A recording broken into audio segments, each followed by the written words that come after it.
L'atto finale del 58esimo Festival Internazionale del Folklore, la consegna del Tempio d'Oro alla Colombia. Le sensuali danze del gruppo Acaidana, formato da 31 elementi tra cui 8 musicisti e 20 ballerini, hanno colpito la commissione giudicatrice, che ha assegnato l'ambito trofeo alla Colombia, che ha anche ricevuto il premio Pippo Agozzino alla memoria del grande scenografo del Valdagragas per la coreografia. Un enorme placer, un enorme gusto, una alegría infinita de compartir nuestro folclore y de poder tener este premio que para los danzantes y la tradición de todo el mundo es muy importante. Assegnati altri premi, la Francia si è aggiudicata il premio Gigi Casesa, la Romania per la migliore orchestrina, India per il miglior costume, la Digheia per la migliore coreografia. Infine la Corea si è aggiudicata il premio Re Capriata, messa in palio dall'Asso Stampa. E ancora una componente dello stesso gruppo è stata nominata Miss Mandorlo 2012 e 2 giovani hanno ricevuto il premio Agrigentini nel mondo, in quanto discendenti di siciliani.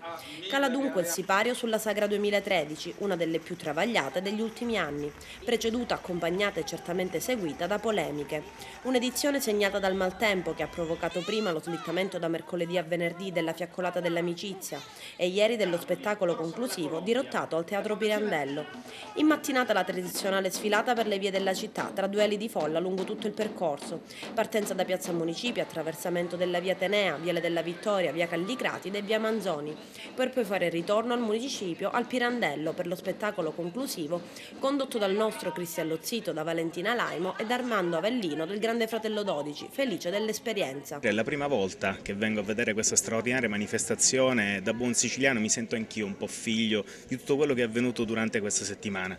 Soddisfatto della riuscita della sagra, si dice il sindaco Marco Zambuto. Una grande gioia, una grande festa per una sagra che conserva tutto il suo fascino, che riesce ancora a accendere i cuori, soprattutto riesce ancora ad accendere l'entusiasmo. Presenti alla giornata conclusiva anche gli assessori regionali, le agrigentine Mariella Lobello e Nelly Scialabra. Una manifestazione importantissima che indubbiamente va valorizzata e si deve investire appunto per farla continuare nel tempo, perché penso che ormai rappresenta l'identità dell'essere agrigentino.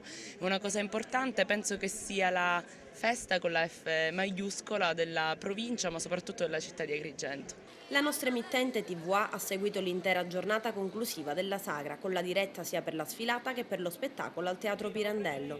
Un impegno non indifferente da parte degli editori, giornalisti e di tutto lo staff tecnico, per soddisfare le esigenze dei telespettatori che hanno voluto seguire da casa l'evento.